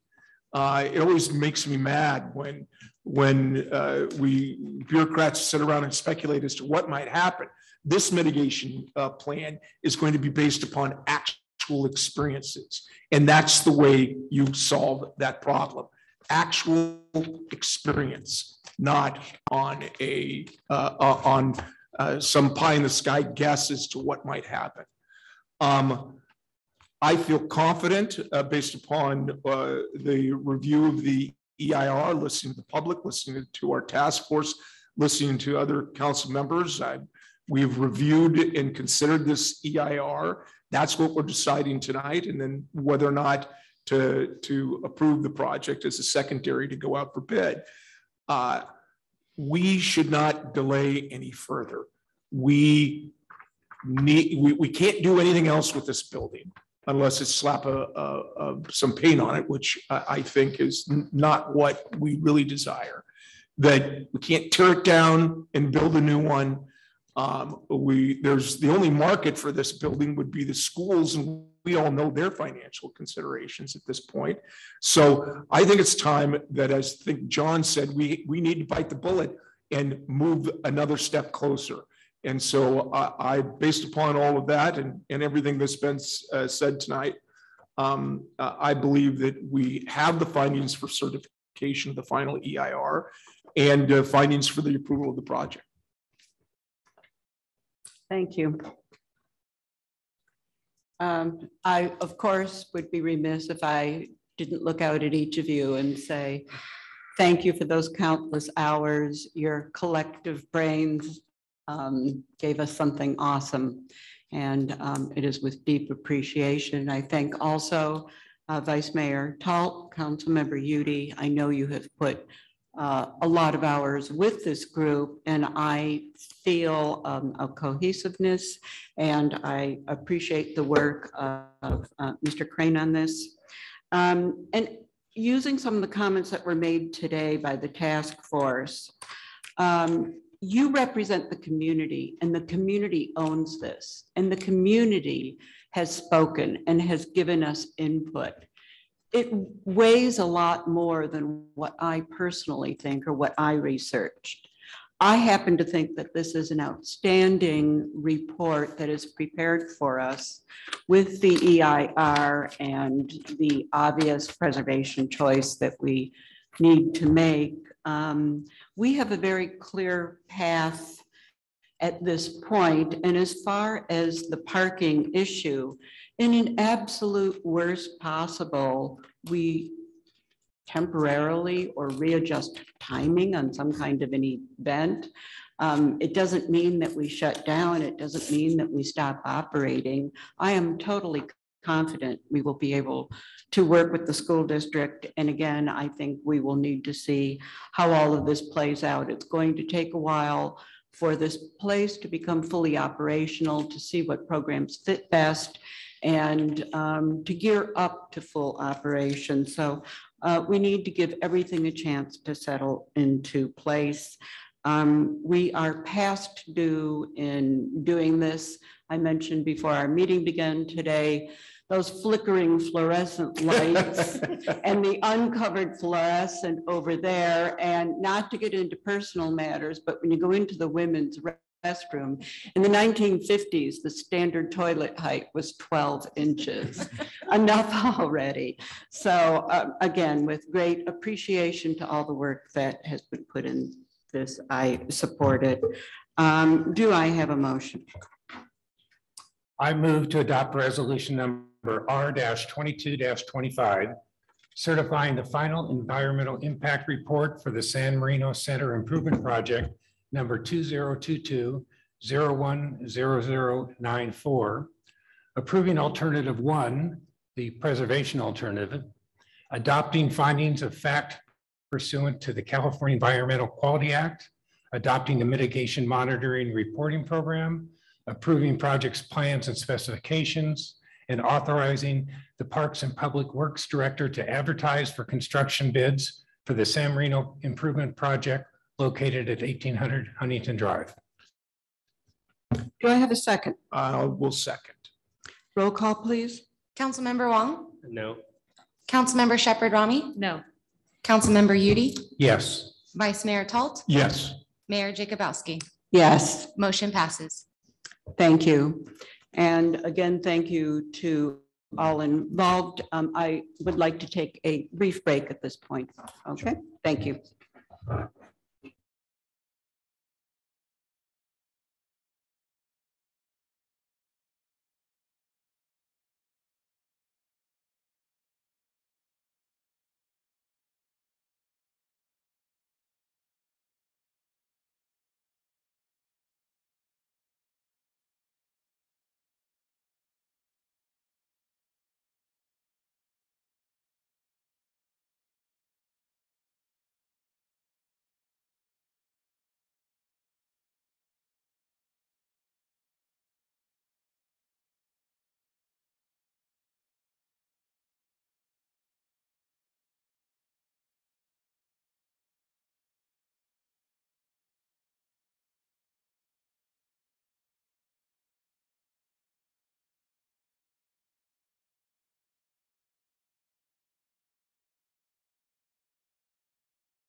call us back to order.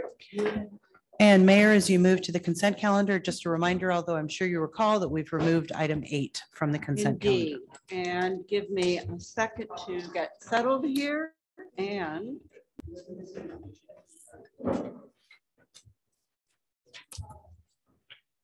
okay. So we are now on the consent calendar. Is there any council member here who wishes to pull any item? As a reminder, council members may vote no on a specific consent calendar item without pulling the item for discussion. Anyone? Seeing none, do I have a motion to approve the consent calendar? So moved. Second, anyone? Excuse me, Mayor. Consent calendar except for item 8. Oh, thank you so much. Except Thank you. I appreciate the accurate I reflection. move to pass consent calendar with the exception of item number 8, which has been removed. I'll second. Okay, roll call, please. Councilmember Wong, Yes. Councilmember Shepherd Ravi, Yes. Councilmember Udi, Yes. Vice Mayor Talt, Yes. Mayor Jacobowski. Yes, Motion passes. thank you. Do we have any written communication or public writings for distribution?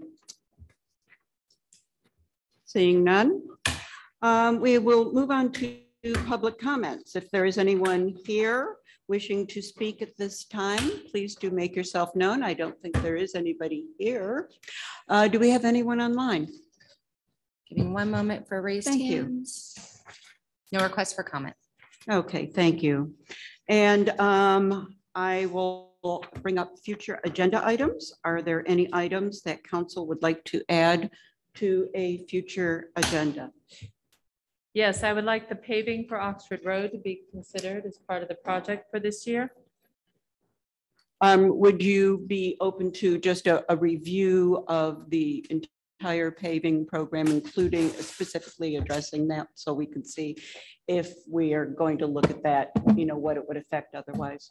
Are you Can we just suggesting? look at Oxford? It's on the schedule. So When's Is it on the the schedule for There's this year? a schedule for every street But what we, Right, but I'm saying to move it up to Yeah. this year's project. to look at it, yeah. right, but I think what I'm trying to clarify is if we do move it to this year, we would Then- have to adjust something else with our budget. So that's why we would need to do a review specifically looking at Oxford. And if we feel that that's appropriate, that what we would need to adjust, that's all. Is that acceptable? We would just look at the upcoming schedule of paving and Yeah. give you the opportunity to make arrangements as a result, as it relates to Oxford. Okay, If that- report back? Yeah. anything else? Yes, about watering days, some residents wants to know if they can water 5 minutes, you know, for 6 days, which would add up to 30 minutes. That's not healthy for the plant. It's also an It's not. enforcement issue if we have to go to that point. According to the water companies, they cannot. That's not in our discretion. They do not have that choice. Well, I just talked to someone at Sunny Slope, and he told me that they just want 20% reduction. So he says it's actually up to us. That's what So they would said. it be helpful? I don't know. We don't control that. We don't control it and it's not healthy for the grass. Well, I mean, You can you gotta look get it into ordered it, you know, into confirm with it, Cal-Am water down. or, You actually emailed me that I question know, today and I yeah. responded and told you Oh, that yeah, we did I haven't confirm. seen that issue. We did check in with Cal-Am and that is not permissible, Okay. On the All right. unfortunately. Yeah, I actually do, but what we can have her do is report back exactly, because the information that I have doesn't necessarily talk about the length per station. Mine said It does. 15 minutes. 15 minutes? I did not see that in But- what. But even that's misleading because a dripper is different than a spray head. Right. It's different than a rotor. Right. So let's have a And report 12 minutes on on a that. spray head, right, but you need 30 on the rotor. And we do have some sunny slope within the city. Yeah. Yeah. 2 minutes. Let's tell the public what are the restrictions. Would you prefer to do that at a Wednesday night meeting when we tend to get more viewers, or do you want that, do you care if that's a Wednesday or Friday? I- Or on the weekly briefing, Yes, email we it can push out, information out. because on our website, it doesn't say 15 minutes, doesn't say. There you go. All right, so. Right, but aren't we then running into the problem of how are we ever going to enforce or is whoever is the enforcer of this 2 days a week, if it gets to that, or 30 minutes, you would now be requiring our code enforcement to stand out there with timers to figure this out. So I don't think. It's informational.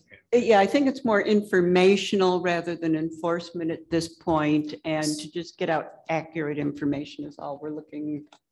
All right, we did update our website today with that information, and we will make it obvious, and we have time to catch the weekly briefing this week. Next time. I will speak with the chief about that. We try to reserve it for emergency issues only. Vice Mayor. According to the state of California, it is an emergency. Fair. All right, And so you I'm will hearing. cover it's- both companies, correct? Yes, and I'm hearing, so this is not going to be a future agenda item, but we will push out some additional communication. And thank you, Councilmember Huang, for bringing that to everyone's attention.